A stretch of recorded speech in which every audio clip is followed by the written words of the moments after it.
Ejo ku itariki zirindwi niho humvishije inkuru ibabaje mu Rwanda ivuga yuko ko Uzayiramba Karasira Aimable yitabye Imana, akaba ngo yarazize kuba yaranyweye imiti myinshi cyane, akaba ariyo yamwambuye ubuzima.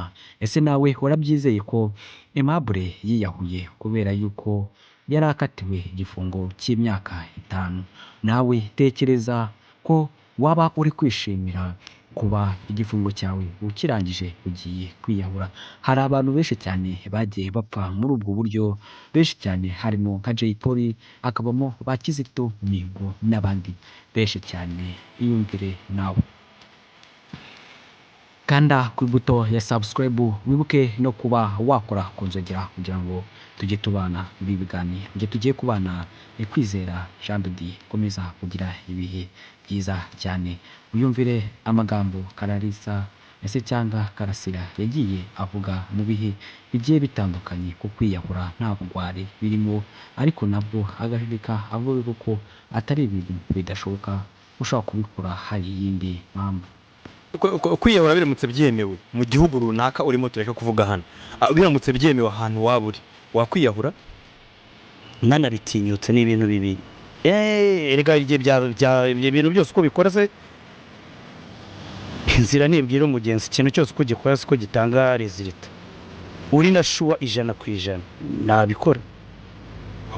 Nakwiyahura ngo rwose ngo nakwiyahura nta kibazo bifite, ariko wumvishije ko hari aho yabanje kubihakana ati ntago wakora ikintu kiterekana resulta ndetse ku bandi bantu. Rero urumva ntago yaba yarakoze bino bintu hatewe se cyangwa hari izindi mpamvu.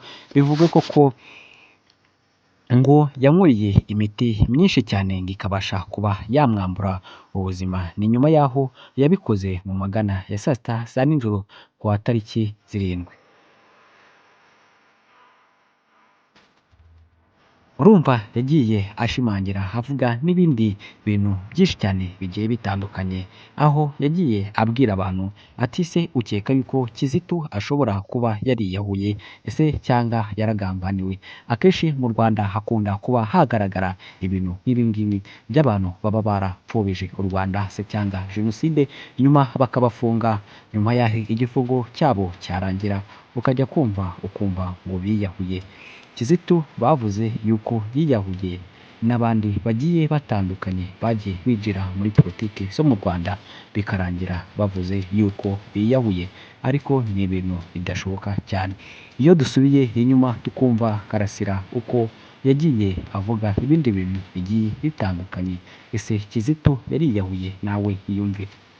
tekereza Kizito, reba yariyahuye cyangwa ntiyahuye, igisubizo urakibonye n'icyo ufite mu mutima.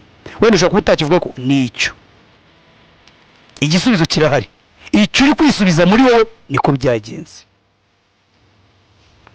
Nta muntu uzaguha ukundi kuri no kwiha ukuri ko Kizito yiyahuye cyangwa atiyahuye. Icyo ubonye nicyo cyo ukuri yuko Kizito yiyahuye, niba kuko mu mutima ariko ubitekereje niko byagenze, niko Karasira yagiye avuga ku itangaza makuru ndetse n'ayandi agiye atandukanye. Ni nyuma yaho yari gusohoka ku itariki 7 mu rukera rwa mu gitondo, hakumvikana inkuru imubika ivuga koko yitabye Imana muri gereza. Rero abantu benshi cyane ntago babyizeye, ahubwo bavuze yuko ko ibingibi hari imigambi iba yaracuzwe guhera kera cyane.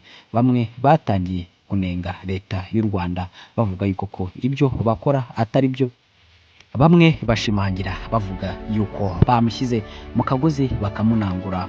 Nuko abantu benshi cyane iyo binjiye muri politike z'u Rwanda uko bigenda. Karasira rero bivuga koko bari baramaye igihano cy'imyaka 30, ariko nyuma akaza kujurira bakamufunga imyaka 5.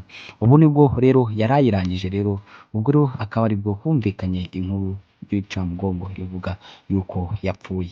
Komeza kugira ibihe byiza cyane mwebwe mudukurikiye muri mu bice bigiye bitandukanye. Komeza gukanda ku ibuto ya subscribe, wibuke no kuba wakora ku nzogera. Njye twabanaga rero yari Kwizi G TV se cyangwa Kwizi G. Rero komeza kugira ibihe byiza cyane.